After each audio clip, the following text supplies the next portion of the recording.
बर' versus हाग्रामा महिलारी হ'ব निखिल बर' ছাত্ৰ খণ্ডৰ কামটো হ'ল যে বিটিআৰ চুক্তি ৰূপায়ণ হ'ব লাগে শান্তি প্ৰতিষ্ঠা আনিব লাগে আৰু ইয়াত চিৰস্থায়ী যি উন্নয়ন সকলো দিশত সকলো জাতি জনগোষ্ঠীৰ ভাষা ভাষী অধিকাৰ দি পেলাই তেওঁলোকক আভোগ লৈ যোৱাটোৱে নিখীল বৰ' ছাত্ৰ খণ্ডৰ মূল উদ্দেশ্য আৰু ইয়াৰ কাৰণে আমি ইউপিপিএলক আমি সমৰ্থন জনাইছোঁ।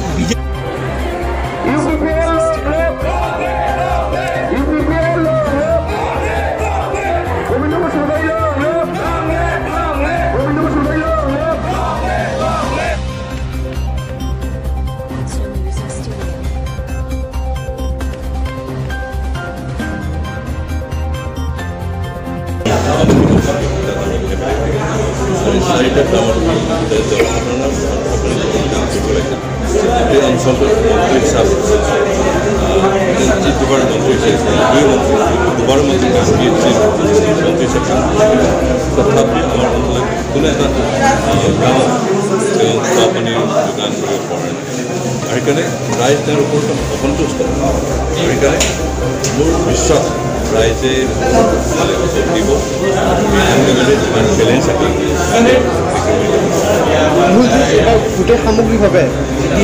চৰকাৰ গঠন কৰিব কিমান আশা কৰি চৰকাৰ গঠন চৰকাৰ গঠন কৰিব কাৰণ আমি যোৱা 27 জানুৱাৰী তাৰিখে যি বিটিআৰ পিছত চুক্তিৰ জৰিয়তে আমি যিখিনি কাম কৰিলে যিখিনি অধিকাৰ বিটিআৰ অঞ্চলত বসবাস আদায় যাতে জনগোষ্ঠীখিনি পাইছোঁ সেইবোৰ দেখি জনসাধাৰণ সন্তুষ্ট হৈছে আৰু সেইকাৰণে আজি ইউপিপিএলৰ মানে ঢৌ এটা সৃষ্টি হৈছে আৰু এই ঢৌ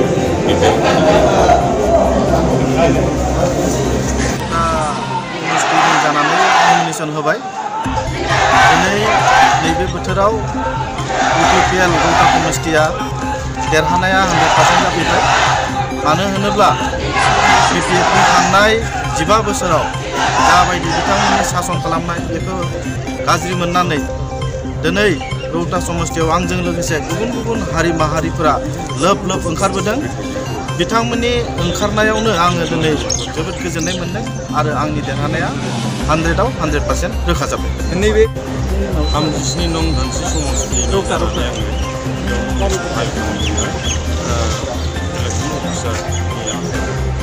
आंजों लोगोसे बेयाव लोब लोब माने हारि माहारिनि रायजो राजाफ्रा आंजों लोगोसे ओंखारबोदों बे जाबाय थांनाय 2020 मायथाइनि 27 जानुवारिनि जि बिटिआरनि जि गोरोबथा सम्पुर्ण भावे रूपायन खालामनांगौनि सार्थआव आरो लोगोसे रायजो राजानि गेजेराव मोनसे मोजां सरकार गुड गभार्नेन्स नांगौ होननानै रायजो राजाफ्रा परिबर्तन नांगौ होननानै ओंखारबोदों मानो होनोबा थांनाय 15 बोसोर